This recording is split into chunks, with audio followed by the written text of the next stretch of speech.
Noah Kipkemboy explores why this finite resource is very close to many hearts, even as the country warms up to the newly launched land information system. Kenya is 580,367 kilometers square, an area that has never changed since the final draw of the Great Divide. Of course, during the African colonialism, these Europeans came to Africa for, the scrub for Africa, and they were actually dividing Africa into zones. Britain said, this is my zone. Other people, Belgium says, this is my zone. The Netherlands people say, this is my zone. So the issue of land started long time ago. George Washuri has been in the lands and real estate business for over 2 decades.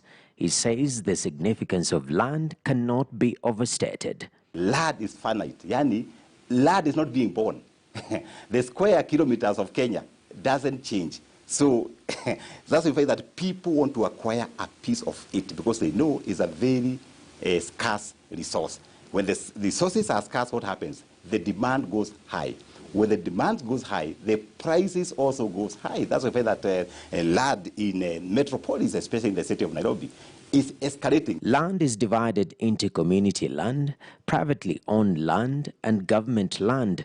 60% of the total land is under community land. Okay, you see community land, let's say for example, they're common in these Maasai areas, but nowadays you find that most of them, they've been subdivided and issued to members.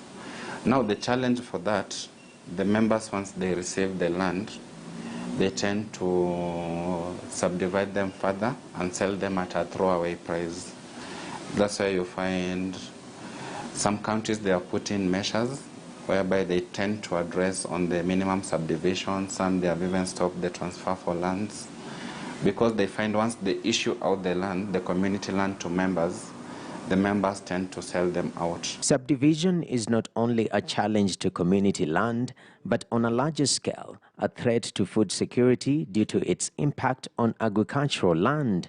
This is critical in a country where 80% of the population depends on agriculture, but only 20% of the land is arable. The rate of subdivision, look at places like Mwea, for example, or Kirinyaga.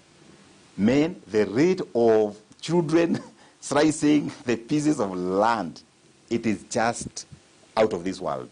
Because once you slice it, it is not sustainable. Even if you plant 3 bananas, those 3 bananas or 4 bananas cannot feed your family. But if you do it as shareholding, you farm as a family, you can be able to feed those other families. And I think we need to look at that regulation whereby the rural land or ancestral land cannot go below 2.5 hectares. That way, we shall safeguard our food basket in terms of inherited land. The growing demand for housing has seen investment into land go higher, though the challenge remains lack of organization in land planning. Our county governments, to plan for their spaces, every county has got a marked kilometer squared. They can mark it to say this particular area is for industrial, so that people don't mix. I'm sure you are aware what happens in Maradaima. People are staying there. They are industries. You know what happened in Athi River. I have a friend who have invested big in Athi River, yet no tenants because the smell of the industry. And the county governments need to mark their land so well. They know this is commercial, this is residential, this is agriculture. The desperation to acquire land has opened up space for foul players to operate in the industry. There's the unregulated professionals, we call them quacks. It's a major problem in the industry. So you might find some people, because in standard as estate agents, because for us we are registered estate agents, the commission we charge is based on the percentage of the value of the property sold. But now you find there is the quacks. For them, for example, you can tell them you're selling your property at maybe 50 million, for example. Then they tell you, whatever I'll sell above it, it's my cash. Let's assume you're the seller. What will be a response to that? We tell them, you can take any amount above it, so I only want maybe 50 million.